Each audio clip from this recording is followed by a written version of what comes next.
2024 సంవత్సరానికి గాను Nobel prize announcements పూర్తయిపోయాయి.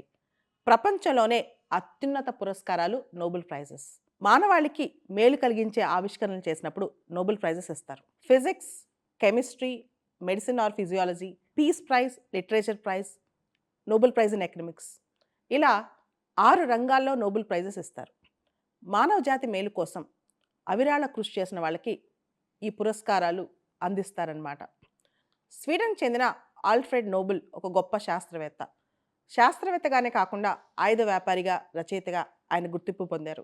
డైనమైట్ని కనిపెట్టిన ఆల్ఫ్రెడ్ నోబెల్ పేరు మీద దాదాపు 355 పేటెంట్లు కూడా ఉన్నాయి. ఆవిష్కరణలతో పాటు వ్యాపార రంగంలో కూడా ఆయన చాలా పెద్ద మొత్తంలో సంపద కూడబెట్టుకోగలిగారు.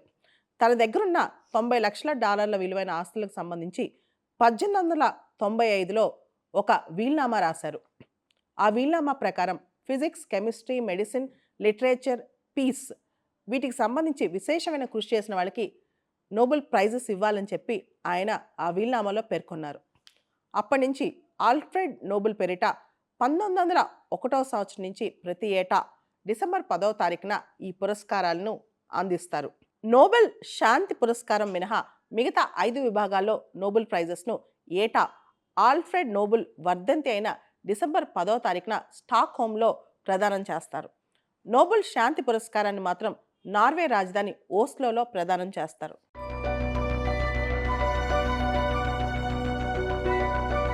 ప్రపంచంలోనే అత్యున్నత పురస్కారాలు నోబెల్ పురస్కారాలు.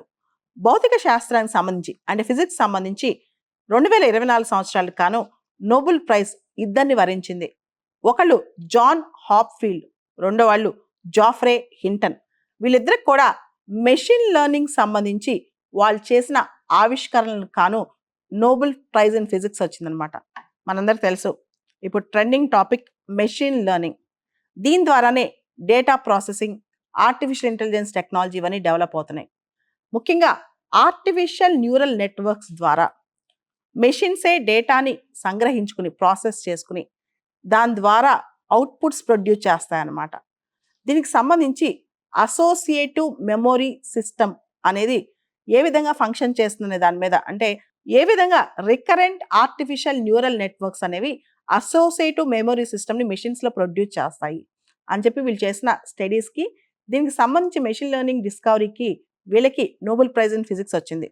అయితే హాప్ఫీల్డ్ సంబంధించిన రీసెర్చ్ను హింటన్ ఎక్స్పాండ్ చేశాడు, జాఫ్రే హింటన్ ఎక్స్పాండ్ చేశాడంట.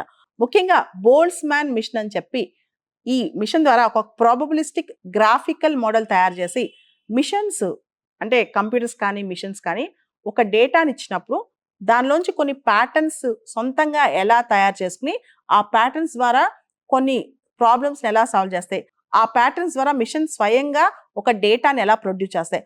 ఒక మనిషి ఒక డెసిషన్ చేసుకునేటప్పుడు ఒక ప్యాటర్న్స్ అన్ని ఇచ్చిన తర్వాత మనిషి బ్రెయిన్ ఎలా ఆలోచిస్తుందో ఒక మిషన్ కూడా ఒక డేటాని దానిలో ఇన్పుట్ పెట్టినప్పుడు ఆ డేటాలో ఒక గ్రాఫికల్ ప్యాటర్న్స్ అన్నిటిని తయారు చేసుకుని తద్వారా ఆ మిషన్ ఒక కంక్లూజన్కి వస్తుంది అనమాట.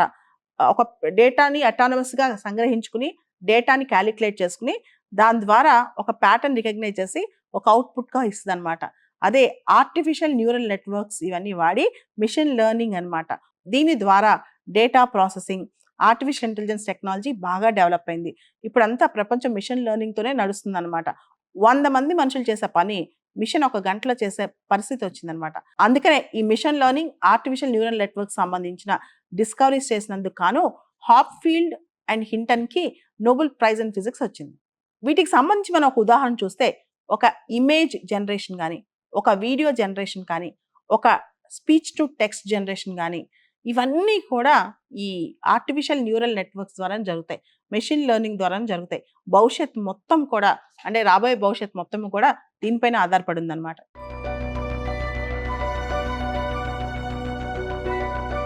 కెమిస్ట్రీలో నోబెల్ ప్రైజ్ అనౌన్స్ చేశారు. 2024 సంవత్సరానికి గాను నోబెల్ ప్రైజ్ కెమిస్ట్రీలో ముగ్గురికి వచ్చింది. రసాయన శాస్త్రంలో David Baker, Demis Hassabis, John Jumper. ఈ ముగ్గురు కూడా ప్రోటీన్కి సంబంధించి రీసెర్చ్ చేసినందుకు కానీ వచ్చిందనమాట. ప్రోటీన్స్ అనేవి మన బాడీలో చాలా కీలక పాత్ర పోషిస్తాయి. ఇక్కడ ప్రోటీన్ అనేది ఒక కాంప్లెక్స్ మాలిక్యూల్స్ అనమాట, మేడప్ ఆఫ్ అమినో యాసిడ్స్. ఈ ప్రోటీన్కి సంబంధించి డేవిడ్ బేకర్కు ప్రోటీన్కి సంబంధించి కంప్యూటేషనల్ ప్రోటీన్ డిజైన్ చేసినందుకు గాను డేవిడ్ బేకర్కు నోబెల్ ప్రైజ్ వచ్చింది. అదేవిధంగా మిగతా ఇద్దరు మనం గమనిస్తే డెమిస్ హ్యాసబిస్, జాన్ జంపర్, వీళ్ళిద్దరూ కూడా ప్రోటీన్ స్ట్రక్చర్స్ సంబంధించి ఈ స్ట్రక్చర్ సంబంధించి వాళ్ళు ఏఐ టూల్స్ వాడి ప్రోటీన్ స్ట్రక్చర్స్ ప్రిడిక్ట్ చేశారు. దానికి గాను వాళ్ళకి నోబెల్ ప్రైజ్ వచ్చిందనమాట. ముగ్గురికి కూడా ప్రోటీన్ సంబంధించిన రీసెర్చ్లో నోబెల్ ప్రైజ్ ఇన్ కెమిస్ట్రీ వచ్చింది. ముఖ్యంగా మనం గమనిస్తే Demis Hassabis, John Jumper AI model AlphaFold అని చెప్పి ఒకటి తయారు చేశారు. దానిలో కొన్ని మిలియన్స్ ఆఫ్ ప్రోటీన్స్ని స్ట్రక్చర్ ప్రిడిక్ట్ చేసి పెట్టారు. దీనివల్ల చాలామంది రోగులకి, చాలామంది పేషెంట్స్కి ఉపయోగం జరుగుతుందంట. ముఖ్యంగా యాంటీ మైక్రోబియల్ రెసిస్టెన్స్, అదేవిధంగా ప్రోటీన్స్ని 3D స్ట్రక్చర్ చేసి వాటికి సంబంధించిన సీక్వెన్సెస్ని ప్రిడిక్ట్ చేసి ఎలా జబ్బులు నయం చేయాలో ఇలా చాలా రీసెర్చ్ చేశారంట. అందుకనే ప్రోటీన్కి సంబంధించి రీసెర్చ్ చేసినందుకు గాను, ప్రోటీన్స్ డిజైన్ చేసినందుకు గాను వీళ్ళకి నోబెల్ ప్రైజ్ ఇన్ కెమిస్ట్రీ వచ్చింది.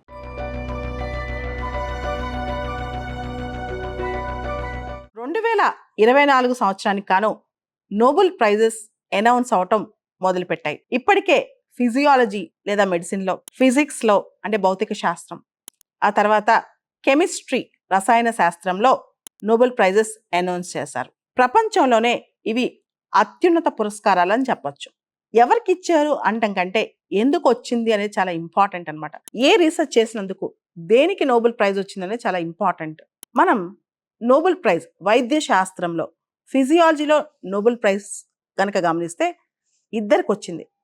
విక్టర్ ఆంబ్రోస్ మరియు గ్యారీ రూకున్ ఇద్దరికి ఎందుకు వచ్చిందంటే for their work in discoveries of micro RNS. Micro RNS సంబంధించి ఆవిష్కరణలు చేసినందుకు వైద్య రంగంలో ఈ ప్రైజ్ వచ్చిందనమాట వాళ్ళకి. అసలు మైక్రో ఆర్ఎన్ఎస్ సంబంధించిన ఆవిష్కరణలు ఎందుకు ఇంపార్టెంట్? మనందరికి తెలుసు, మానవ శరీరంలో ప్రతి కణంలో డిఎన్ఏ అనే జన్యు పదార్థం ఉంటుంది. ఈ జన్యు పదార్థం అనేది వంశపారపర్యంగా, అంటే మన తల్లిదండ్రుల నుంచి మనకు వస్తాయి, పిల్లలకు వస్తాయి, ఇలా వస్తూ ఉంటుంది అనమాట. ఈ డిఎన్ఏనే చాలా రకాల జీన్స్ ఒక జనరేషన్ నుంచి ఇంకో జనరేషన్కి ట్రాన్స్మిట్ అయ్యే బాధ్యత, అంటే ఇదంతా ట్రాన్స్మిషన్ కారణం డిఎన్ఏ. అంటే పేరెంట్స్ డిఎన్ఏ, తాతల డిఎన్ఏ మనకు వస్తుంటుంది అనమాట. డిఎన్ఏలో ఉండే సూచనలు బట్టి ఒక కణం మెదడు కణమా, కాలేయమా, లేదా కండర కణమా, ఇలా కణాలు రూపుదిద్దుకుంటాయి. అయితే డిఎన్ఏ సూచనల ఆధారంగా శరీర భాగంలో జన్యు నియంత్రణ జరుగుద్ది, జీన్ రెగ్యులేషన్ అనేది జరుగుద్ది అనమాట. ఈ ప్రక్రియలో ఆర్ఎన్ఏ, రైబోన్యూక్లిక్ యాసిడ్ అనేది చాలా కీలక పాత్ర పోషిస్తాయి. ఇవి ఒక మెసెంజర్స్ లాగా పనిచేస్తాయి. అయితే మైక్రో ఆర్ఎన్ఏ అనేది కొన్ని వేల జన్యువులను నియంత్రించగలదంట. దీనిలో ఉన్న ఉపయోగం ఏంటంటే కొన్ని జీన్స్ను, అంటే జీన్ రెగ్యులేట్ చేస్తూ, మైక్రో ఆర్ఎన్ఏ అనేది జీన్స్ని రెగ్యులేట్ చేస్తూ, కొన్ని జీన్స్ మనకి ఏదైతే కార్సినోజెనిక్ ఉన్నాయి అనుకోండి, అంటే క్యాన్సర్ కానీ లేదా గుండె రకాల సమస్యలు ఉన్నాయి అనుకోండి, అటువంటి జీన్స్ని కనిపెట్టి అవి మళ్ళీ ట్రాన్స్మిట్ కాకుండా చూసే శక్తి ఈ మైక్రో ఆర్ఎన్ఏ కుటుందంట. 1990 దశకంలో ఈ విక్టర్ ఆంబ్రోస్, గ్యారీ రూకిన్ ఇద్దరు కూడా రౌండ్ వామ్స్ మీద రీసెర్చ్ చేశారంట. అంటే రౌండ్ వామ్స్లో జీన్స్ ఎలా రెగ్యులేట్ అవుతాయని మీద రీసెర్చ్ చేసి మనుషులకు కూడా ఇలాంటిది ఎమ్యులేట్ చేస్తూ మైక్రో ఆర్ఎన్ఏ అనేది జీన్ కంట్రోల్ ఎలా చేస్తాయి, జీన్స్ని ఎలా రెగ్యులేట్ చేస్తాయి. సో కొన్ని జీన్స్ మనకు అవసరమైన జీన్స్ పెట్టుకుని అవసరమైన దీన్ని స్విచ్ ఆఫ్ చేసే విధంగా ఆ టెక్నిక్ మైక్రో ఆర్ఎన్ఏ ఉంది కాబట్టి కనిపెట్టారనమాట. అయితే మైక్రో ఆర్ఎన్ఏ సంబంధించి ఆవిష్కరణలు చేసిన ఇంకా పూర్తిగా దీని అప్లికేషన్స్ పూర్తి స్థాయిలో ఇంకా బయటకు రాలేదు. అండ్ మనుషులకు వచ్చే రకరకాల జబ్బులు ఏవైతే ఉన్నాయో వాటిని మనుషులకు రానివ్వకుండా, ఆ జీన్స్ క్యారీ చేయకుండా హెల్ప్ చేసే డిస్కవరీ వీళ్ళు చేశారు. మైక్రో ఆర్ఎన్ఏకి సంబంధించి ఆవిష్కరణలు చేసినందుకు గాను వీళ్ళకి నోబెల్ ప్రైజ్ ఇన్ ఫిజియాలజీ వచ్చిందనమాట. ఈ మైక్రో ఆర్ఎన్ఏ ఏదైతే కార్సినోజెనిక్ సెల్స్ ఉంటాయో, అంటే క్యాన్సర్ కాజింగ్ సెల్స్ కానీ లేదా ఇతర జన్యుపరమైన జబ్బులు తీసుకొచ్చే సెల్స్ కానీ, అవి కణ విభజన జరగకుండా, ఎక్కువ కణాలు అభివృద్ధి జరగకుండా ఆపుతాయి అనమాట. అంటే మానవాళికి వచ్చే రకరకాల జబ్బులను ఈ టెక్నాలజీ ద్వారా, మైక్రో ఆర్ఎన్ఏ సంబంధించి switch on switch off technology, అంటే ఏ జీన్స్ మనకి స్ప్రెడ్ అవ్వచ్చు, ఏ జీన్స్ స్ప్రెడ్ కాకూడదు అనే టెక్నాలజీ కనుక మనం సరిగ్గా దీన్ని ఉపయోగించుకోగలిగితే మనుషులకు వచ్చే అనేక జబ్బులకి మనం పరిష్కారం తీసుకురావచ్చు అనమాట. అందుకే ఇది నోబెల్ ప్రైజ్ ఇన్ మెడిసిన్ లేదా ఫిజియాలజీకి అర్హత సంపాదించింది అనమాట. అంటే మానవాళికి ఉపయోగపడే అత్యున్నతమైన ఆవిష్కరణలకు నోబెల్ ప్రైజెస్ వస్తాయని అర్థం.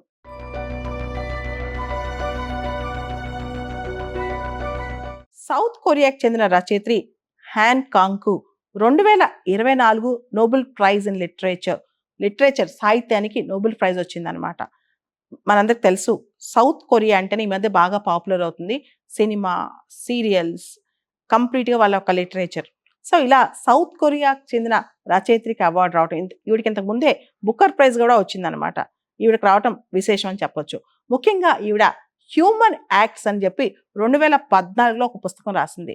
ఆ పుస్తకంలో గ్వాంగ్‌జూ అనే ప్రాంతానికి సంబంధించి అక్కడ వయలెన్స్, అక్కడ మెమోరీస్ ఇవన్నీ రాసిందనమాట. ఓవరాల్‌గా ఆవిడకి నోబెల్ ప్రైజ్ రావడానికి ప్రధానమైన కారణం ఆవిడ మానవ జీవితాల్లో ఉన్న దుర్బలత, మనిషి లైఫ్ ఎంత ఫ్రెగైల్, హ్యూమన్ లైఫ్ ఎంత ఫ్రెగైల్ అని చూపిస్తూ హిస్టారికల్ ట్రామాస్ అనేవి చారిత్రాత్మకంగా మనిషి జీవితంలో జరిగిన ఒక ట్రామా అనేది మనిషిని ఎంత ఇంపాక్ట్ చేస్తాయి. ఇదంతా ఆవిడ పొయిట్రీ ప్రోజ్‌లో అద్భుతంగా రాసినందుకు గాను ఆవిడకొచ్చిందనమాట.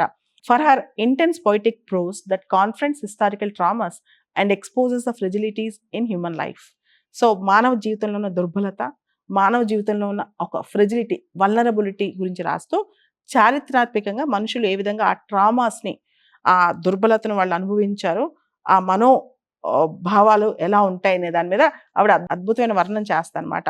ఆవిడ పొయట్రీ, ప్రోజ్ 2 రాస్తాయి. ముఖ్యంగా ఆవిడ చాలా పర్సనల్ అండ్ కలెక్టివ్ ట్రామా, వ్యక్తిగతంగా, కలెక్టివ్‌గా ఒక ట్రామా అనేది మనిషిని ఎలా ఇంపాక్ట్ చేస్తాయి.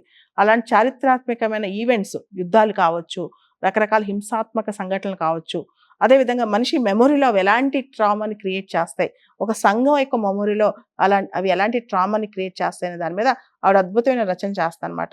సో, ఆవిడ physical and mental impacts of human suffering, ఒక మనిషి సఫరింగ్ అనేది మానసికంగా ఎటువంటి ఇంపాక్ట్ ఉంటది, భౌతికంగా ఎటువంటి ఇంపాక్ట్ ఉంటది, దాని మీద ఆవిడ వర్ణన అద్భుతంగా ఉంటది. దాన్ని యూనిక్ బ్లెండ్ చేయగలదనమాట. అంటే ఫిజికల్ సఫరింగ్, మెంటల్ సఫరింగ్ రెండిటిని హిస్టారికల్ సెన్స్‌లో అద్భుతంగా వర్ణించి, ఒక చరిత్రలో జరిగిన ఒక వయలెన్స్ కానీ ఇదంతా మనిషి జీవితాన్ని మెంటల్‌గా, ఫిజికల్‌గా ఎలా ఇంపాక్ట్ చేస్తదనే వర్ణన అద్భుతంగా చేయగలదని చెప్పి నోబెల్ కమిటీ ఆవిడ గురించి చెప్పింది.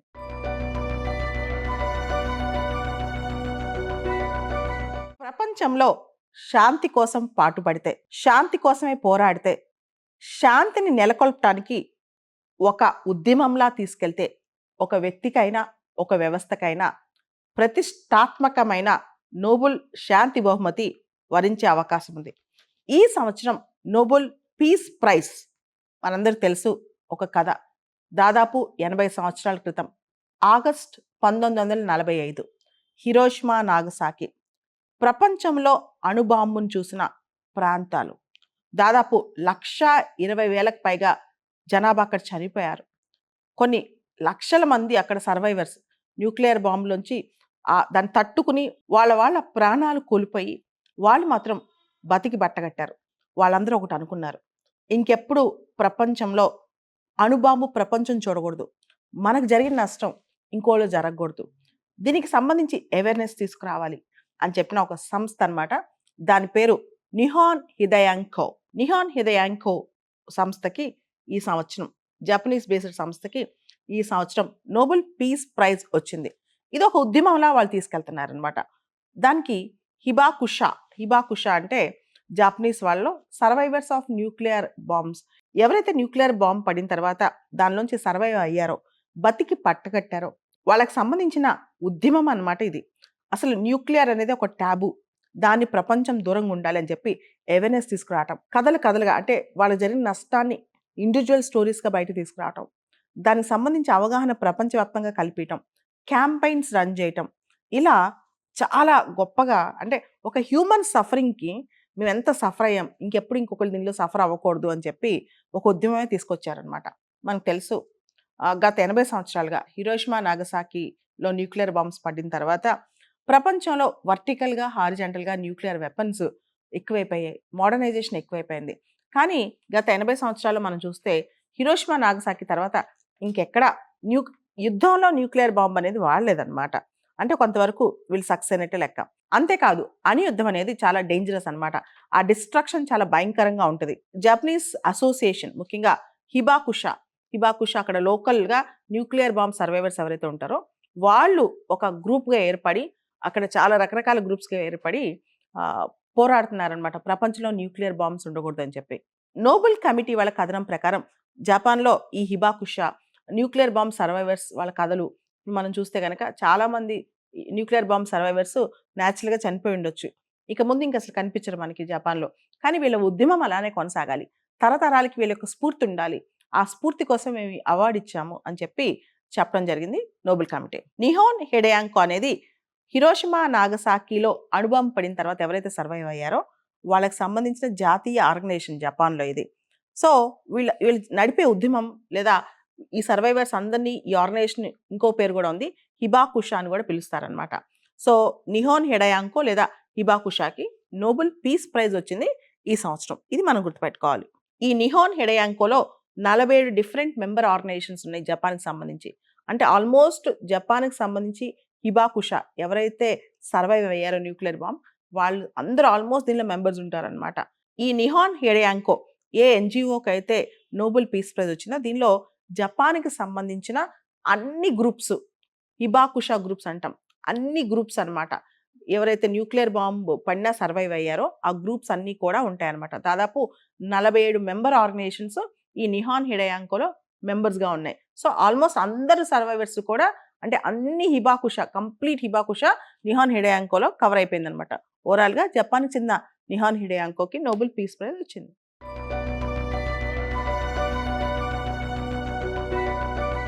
2024 సంవత్సరానికి గాను ఆర్థిక శాస్త్రంలో నోబెల్ ప్రైజ్ అనౌన్స్ చేశారు. ఎకనామిక్స్లో నోబెల్ ప్రైజ్ ముగ్గురిని వరించింది ఈసారి. ముగ్గురు కూడా అమెరికన్ బేస్డ్ ఎకానమిస్ట్లే. Daron Acemoglu, Simon Johnson, James Robinson, ఈ ముగ్గురికి నోబెల్ ప్రైజ్ ఎకనామిక్స్లో వచ్చిందనమాట. అసలు వాళ్ళు ఏం స్టడీ మీద అంటే వాళ్ళు ఏం చేసినందుకు, మానవాళికి ఉపయుక్తంగా ఏ రీసెర్చ్ చేసినందుకు వాళ్ళకి నోబెల్ ప్రైజ్ వచ్చిందో ఒకసారి చూద్దాం. వాళ్ళు కొన్ని దేశాలు ఎందుకు సంపద వృద్ధిలో ముందుకెళ్తున్నాయి, కొన్ని దేశాలు సంపద వృద్ధిలో ఎందుకు వెనకాలన్నాయి, దేశాల మధ్య ఆర్థిక అసమానతలకు కారణం ఏంటి, కొన్ని దేశాలు ఎందుకు ముందుంటున్నాయి, కొన్ని దేశాలు ఎందుకు వెనుకుంటున్నాయని ఇంతకుముందు చాలా వరకు చాలా డిస్కషన్స్ వచ్చాయన్నమాట. కొన్ని దేశాలు ఎందుకు ఆర్థికంగా ముందున్నాయి, కొన్ని దేశాలు తక్కువగా ఉన్నాయంటే వాటి జాగ్రఫికల్ లొకేషను, క్లైమేటిక్ కండిషను కారణాలు అయి ఉండొచ్చు అని చెప్పి. కానీ ఈ శాస్త్రవేత్తలు మాత్రం, ఎవరైతే ఈ ఎకనామిక్ సైంటిస్టులు ఉన్నారో వీళ్ళు మాత్రం కొన్ని ప్రత్యేకమైన అంశాలు డిస్కస్ చేశారు. టాప్ 20% కంట్రీస్ ఎవరైతే రిచ్ దేశాలు ఉన్నాయో ఆ దేశాలన్నీ కూడా ప్రపంచంలోనే పేద దేశాల కంటే 30 టైమ్స్ వెల్త్ ఎక్కువ కలిగి ఉన్నాయి. అంటే ప్రపంచంలో టాప్ 20% దేశాలు ఎవరైతే రిచ్ దేశాలు ఉన్నాయో ఆ దేశాలు లోయెస్ట్ పూరెస్ట్ కంట్రీస్తో కంపేర్ చేస్తే, అంటే లోయెస్ట్ 20% ఉన్న కంట్రీస్తో కంపేర్ చేస్తే 30 రెట్లు అంటే 30 టైమ్స్ సంపద ఎక్కువ కలిగి ఉన్నాయంట. సో ఇంత డిఫరెన్సెస్ ఎక్కడి నుంచి వచ్చాయనే దాని మీద వీళ్ళు చాలా స్టడీ చేశారు. దీనికి ప్రధానమైన కారణం సమాజంలో ఉండే ఇన్స్టిట్యూషన్స్, సొసైటల్ ఇన్స్టిట్యూషన్స్, సమాజంలో ఉండే రకరకాల వ్యవస్థలే దీనికి కారణం. రూల్ ఆఫ్ లా కానీ, మంచి మంచి ఇన్స్టిట్యూషన్స్ కానీ సమాజంలో ఉంటే ఖచ్చితంగా ఆ దేశాలు బెటర్గా ఉంటాయని చెప్తున్నారు. దీనిలో వాళ్ళు ఇంక్లూజివ్ అండ్ ఎక్స్ట్రాక్టివ్ ఇన్స్టిట్యూషన్స్ గురించి మాట్లాడారు. ఇంక్లూజివ్ ఇన్స్టిట్యూషన్స్ అంటే డెమోక్రసీ ఉందా, రూల్ ఆఫ్ లా ఉందా, ప్రజల యొక్క ప్రాపర్టీ రైట్స్, ఆస్తి హక్కులు కాపాడుతున్నారా, ఇవన్నీ కూడా దేశ అభివృద్ధిలో, ముఖ్యంగా దేశ ఆర్థిక అభివృద్ధిలో కీలక పాత్ర పోషిస్తాయని చెప్పారనమాట. అంటే ఎక్కడైతే ప్రజాస్వామ్యం ఉందో, ఎక్కడైతే చట్టం ముందు అందరూ సమానులో, ఎక్కడైతే ఆస్తి హక్కు ప్రాపర్గా గవర్నమెంట్ పరిరక్షిస్తుందో ఇలాంటి చోట్ల ఆర్థిక అభివృద్ధి కనిపిస్తుంది.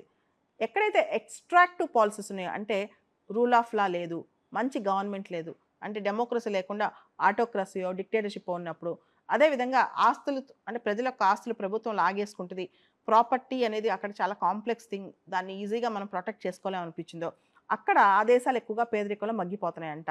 అదేవిధంగా ఈ ఎకానమిస్టులు ఇంకొక రీసెర్చ్ కూడా చేశారు. అంటే ఏ దేశాలు అయితే కాలనీస్గా ఉన్నాయో, అంటే యూరోపియన్స్ చేతుల్లో కాలనీస్గా ఉన్నాయో, మనందరికీ తెలుసు లాటిన్ అమెరికా, ఏషియా, ఆఫ్రికా ఈ ఖండాల్లో చాలా దేశాల్లో కాలనీస్ ఏర్పడ్డాయి అనమాట. యూరోపియన్స్ వచ్చి ఈ ఖండాల్లో వాళ్ళ గవర్నమెంట్ ఎస్టాబ్లిష్ చేసుకున్నారు, కాలనీస్గా మార్చుకున్నారు. సో దీని గురించి వాళ్ళు ఒక రీసెర్చ్ పేపర్ కూడా రిలీజ్ చేస్తారు. The colonial origins of comparative development and empirical investigation. ఈ పేపర్ ప్రకారం వాళ్ళు చెప్పింది ఏంటంటే, ఈ ప్రస్తుతం ఉన్న దేశాల మధ్య ఉన్న ఆర్థిక అసమానతలకు కొంతవరకు ఒకప్పుడున్న కలోనియల్ పాలసీస్ కూడా కారణం ఉంటాయని చెప్పి. దీనిలో వాళ్ళు చెప్పింది ఏంటంటే, కొన్నిసార్లు ఒకటే కలోనియల్ పవర్, ఉదాహరణకి బ్రిటన్ ఉందనుకోండి, అమెరికాను పాలించినప్పుడు ఒక రకంగా పాలించింది, ఇండియాను పాలించినప్పుడు ఇంకో విధంగా పరిపాలించింది. ఎక్కడైతే మాకు వ్యతిరేకత ఎక్కువ ఉంది, మమ్మల్ని వాళ్ళు పంపించేస్తారు, చాలా ఫైట్స్ బయలుదేరాయి, ప్రజల అవగాహన ఎక్కువ ఉంది అన్నప్పుడు చాలా కఠినంగా ఉండేవాళ్ళంట. అంటే మన రిసోర్సెస్ తీసుకెళ్ళటమే వాళ్ళ లక్ష్యమా, లేదా మన దగ్గర వాళ్ళ దేశంలో ఉన్న సెటిలర్స్ కోసం హెల్ప్ చేయడం కోసం సోషల్ పొలిటికల్ ఇన్స్టిట్యూషన్స్ డెవలప్ చేశారా అని ఒకసారి చూస్తారనమాట. ఇదేంటంటే ఉదాహరణకి బ్రిటన్ వాళ్ళు అమెరికాలో ఉన్నప్పుడు అక్కడి చక్కటి ఇన్‌స్టిట్యూషన్స్ కూడా ఎస్టాబ్లిష్ చేశారు. అదే వాళ్ళు ఇండియాలో ఉన్నప్పుడు మనల్ని ఎక్కువ ఎక్స్‌ప్లాయిట్ చేయడానికే ట్రై చేశారనమాట. ఏదైతే ఎక్స్‌ప్లాయిటేషన్ గురైనాయో, కలోనియల్ పాస్ట్‌లో ఎక్స్‌ప్లాయిటేషన్ గురైనాయో, ఆ దేశాలు ఆర్థికంగా ఇంకా పుంజుకోలేకపోతున్నాయి. ఏ దేశాలైతే కాలనీస్‌గా ఉండి కూడా ఒకప్పుడు పరిపాలనలో ఉండి కూడా ఆ దేశాల్లో సోషల్ ఇన్‌స్టిట్యూషన్స్, పొలిటికల్ ఇన్‌స్టిట్యూషన్స్ ప్రాపర్‌గా ఎస్టాబ్లిష్ చేశారో ఆ దేశాలు ఆర్థికంగా ముందుకెళ్తున్నాయనమాట. ఇటువంటి స్టడీ కూడా చేశారనమాట. సో, కలోనియల్ పవర్స్ ఆ దేశాన్ని ఎలా ఎస్టాబ్లిష్ చేశాయి? ఆ దేశానికి కేవలం వాళ్ళ మార్కెట్స్ కోసమే వాడుకున్నాయా? వాళ్ళ రా మెటీరియల్ సప్లైస్ కోసమే వాడుకున్నాయా? ఆ దేశాల్లో సామాజిక పరమైన లేదా పొలిటికల్ ఇన్‌స్టిట్యూషన్స్ రాజకీయపరమైన వ్యవస్థలు సక్రమంగా ఏర్పరిచాయా?